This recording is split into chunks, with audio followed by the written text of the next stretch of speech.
Morning. So, this is my SE4. This is the first knife I ever got that was worth any money, and I've had it for a long time now. The micarta handles are smooth, almost soft, like they just feel soft now. Their texture though when they get wet is they won't slip out of your hand. And I thought this was going to be my one-all, be-all outdoors knife. And it was for a long time. And I've done a lot of work to it. It doesn't quite look like the stock Esee. I got rid of that coating that's on it. It has coating like this. And as you can see on this one, the coating's wearing away. But that coating, it sticks when you cut things. I used it a lot for processing wild game. And it would stick, it just wouldn't slide smooth.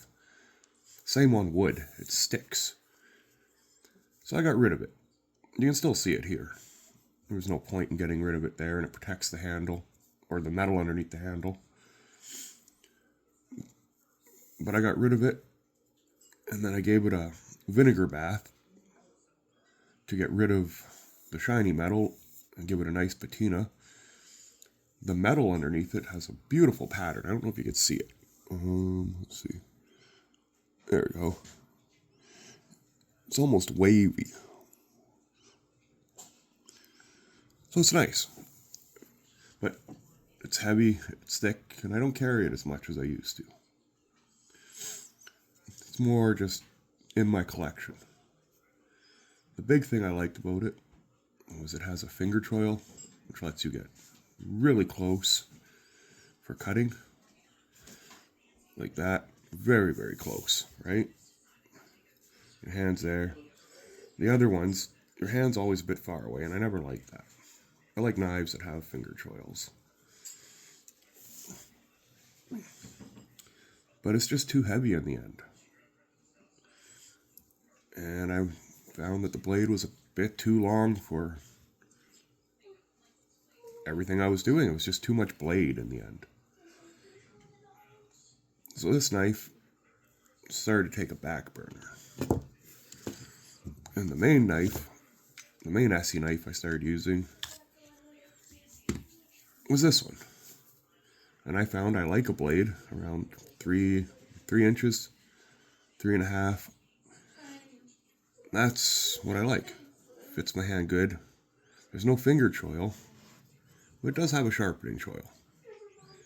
I got a thing for choils. It lets me get close for when I'm doing stuff. Lets me hold it in a variety of grips, and it's so much lighter. It's also a large size difference for if you're carrying.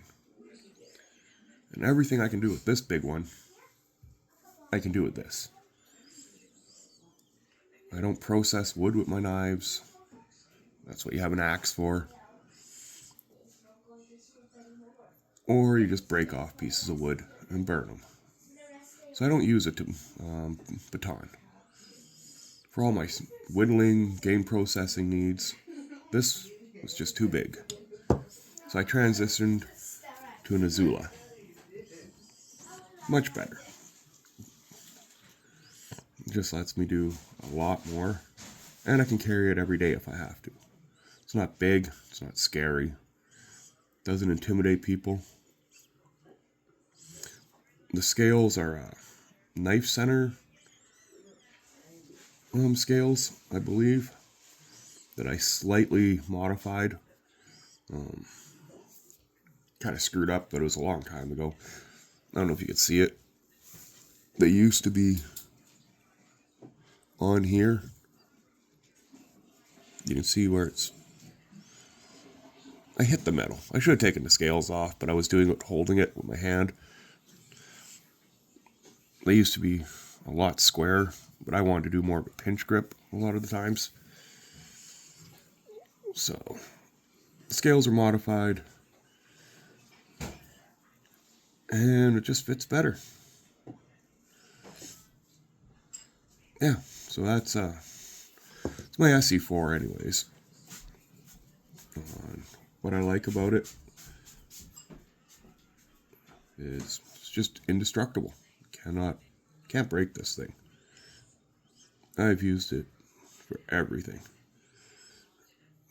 But in the end, it was just too big and too heavy, and it's not fun to carry.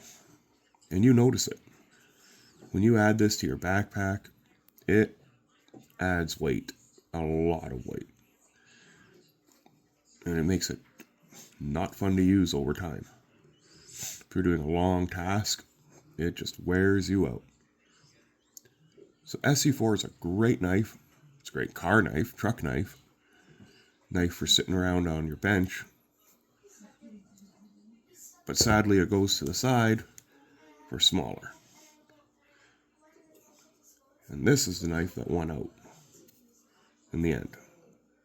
There is an Azula 2 with a longer handle, but I got small hands, and this fits good.